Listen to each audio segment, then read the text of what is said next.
Bagong vlogger ka ba? O kaya naman ay matagal na, pero hanggang ngayon ay hindi pa rin monetize ang iyong channel?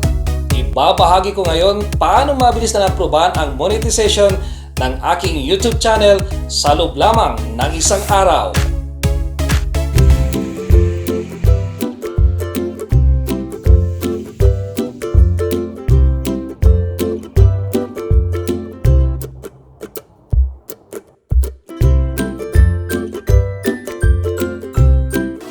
Magandang araw mga kapetiks! Matapos ang mahaba-haba kong bakasyon, balik ako sa pagbibigay ng tips. Ang dami niyo na sigurong napanood na video tungkol sa paano ba mabilis na ma-approve ang monetization ng isang YouTube channel. Ang sabi ni YouTube ay at least isang buwan o mas matagal pa.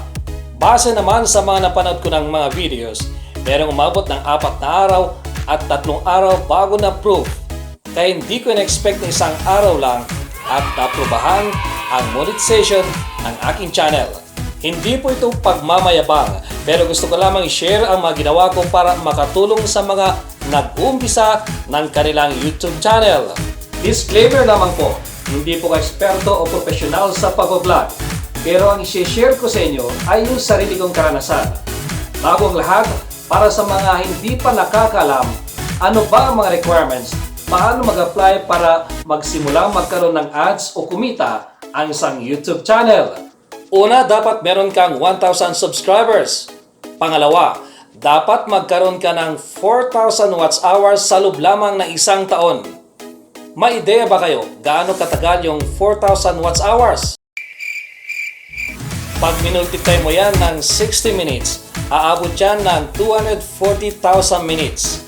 Yung 4,000 hours sa loob ng isang taon o 365 days, dapat meron kang at least 11 hours every day o kabuang oras na nanonood sa iyong channel kada araw.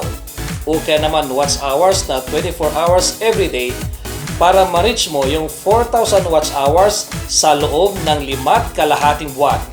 Paano mo ngayon yan maabot kung ang mga videos mo ay kadalasan ay wala pang 10 minuto?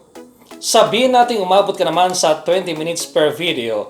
Ang problema, 5 minutes lamang ang pinapanood. Kaya dapat alalahanin na yung 11 hours everyday na watch hours para mabuo yung 4,000 watch hours na requirement sa isang taon ay para sa isang subscriber lamang. Kaya ang requirement ay dapat meron kang at least 1,000 subscribers.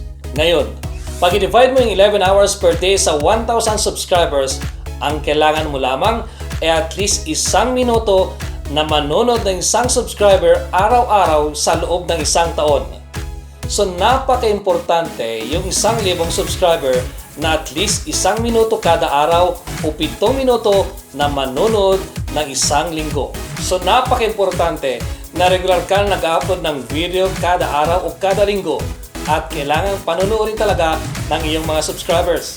So ang nangyari sa akin, nagsimula ako ng July noong nakarang taon at noong November, na-reach ko yung 1,000 subscribers. Samantalang na-reach ko yung 4,000 watch hours nito lamang January 15. So inabot din ako ng 6 na buwan. At kinabukasan, January 16, nakatanggap ako ng confirmation email mula kay YouTube na nagsasabing ang Boy Pinoy channel ay pasok sa mga requirements para magkaroon ng ads.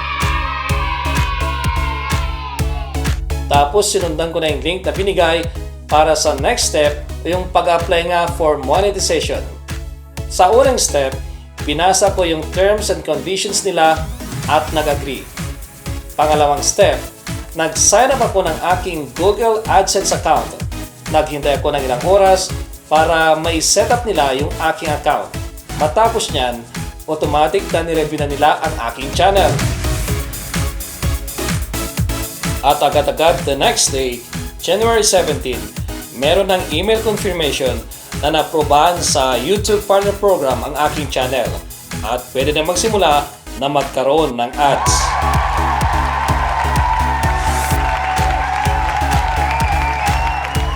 Ngayon naman, ano ba yung mga naging preparasyon ko matapos kong ma-reach yung 4,000 watch hours at bago nag-apply for monetization? So siniguro ko na wala akong copyright strike. kasi ito yung madalas na dahilan bakit natatagalan yung pag-approve sa monetization. Gayon din sa community guidelines, dapat wala din akong strike dito. Siniguro ko na wala akong spam na message at wala yung mga bawal na mensahe sa aking comment section. Siniguro ko rin na akmang aking mga title sa content ng aking mga videos. Importante din yung timing. Yung araw na mismong na-reach ko yung requirement na watch hour, nag-upload ulit ako ng bago kong video. Para sa akin kasi, yung pag-apply ng monetization ay parang nag-apply din sa trabaho na kailangan mong magpa-impress. So ipakita mo na masipag kang gumawa ng videos. Yung timing that week, tumaas din ng halos 300% yung bilang ng mga nanonood ng aking channel. So perfect timing talaga yung week na yon na pag-review ni YouTube sa aking channel. So yun yung mga posibleng dahilan na mabilis na naaprubahan ang aking monetization. Samantala sa lahat ng mga nag-uumpisa mag-vlog at hirap abutin ang kanilang watch hours, isa sa mga ginagawa nilang paraan ay ang live streaming. Maganda pong ideya ito. Pero kung titignan natin, sabihin natin ikaw ay may live streaming na 2 oras kada araw, pero kadalasan, mga 10 lamang ang nanonood sa iyo. Ang problema kasi sa live streaming, hindi lahat ay may pagkakataon o may oras na manonood sa iyo ng matagal. So sabihin natin 2 oras sa isang linggo, meron kang 14 hours at sa 10 manonood ay meron kang kabuang 140 hours lamang.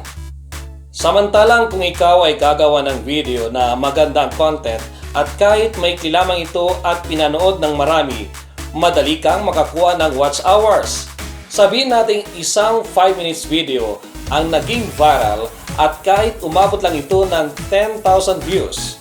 Yung 5 minutes na 10,000 views ay meron ka kaagad 50,000 minutes na katumbas ng mahigit 800 hours.